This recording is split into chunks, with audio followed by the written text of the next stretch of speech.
इनका जो first volume आया था पोइट्री का वो था summer in Calcutta, summer in Calcutta. This was the first volume of poetry written by Kamla Das.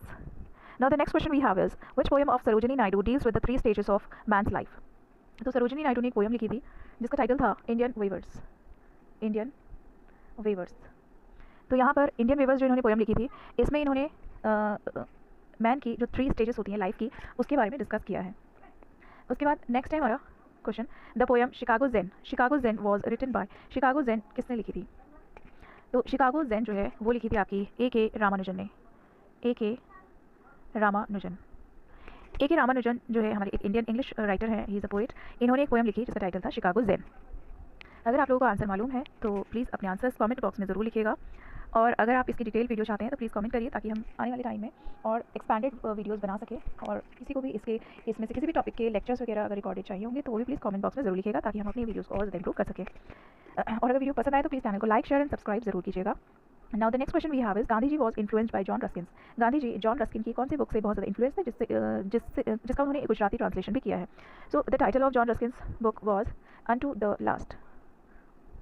Unto the Last. This was the book written by John Ruskin, and Gandhi ji was very much influenced by that book, so he translated the book in Gujarati. Now the next question we have is, the English version of Kamla Das autobiography was published in the year. Kamla Das की जो autobiography थी एंते कथा ये इन्होंने मलयालम में लिखी थी, but इसका जो इंग्लिश वर्जन है इस माई स्टोरी के नाम से है. ये वर्जन कब पब्लिश हुआ था? So the version was published in the year 1976.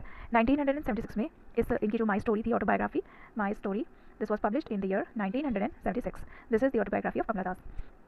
Now the next poem we have is the poem My Mother at 60 was appeared in the collection. My Mother at 60 was appeared in the collection. कौन से collection में ये poem publish हुई थी? तो सबसे पहले आपको बता दूँ ये पोएम है, इट वॉज रिटन बाय कमला दास, और ये पोएम पब्लिश हुई थी, इनका एक कलेक्शन आया था कलेक्टेड पोएम्स के नाम से. कलेक्टेड पोएम्स इस नाम से इनका एक कलेक्शन आया था जो कि 1999 में पब्लिश हुआ था. इसमें ये पोएम इनकी पब्लिश हुई थी, my mother eight 60. And the next question we have is the poem The Old Playhouse by Kamla Das is a poem of.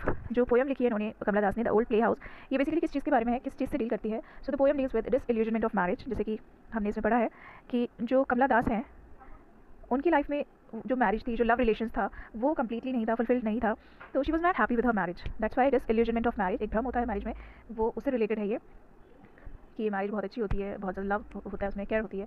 सो ये सब उनमें नहीं था क्योंकि इनके जो हस्बैंड थे he was 15 years elder than her. और साथ ही साथ इसमें इन्होंने बताया है loss of individuals identity. Loss of individuals identity. किसी व्यक्ति की जो इंडिविजुअल आइडेंटिटी होती है ना वो खो जाती है, एक अपना अस्तित्व जिसे बोलते हैं ना वो खो जाता है. तो इस चीज़ पर बेस्ड ये पोएम इन्होंने लिखी थी, the old play house. Now the next question we have is, which poem features a reflection on a familial relationship to his father.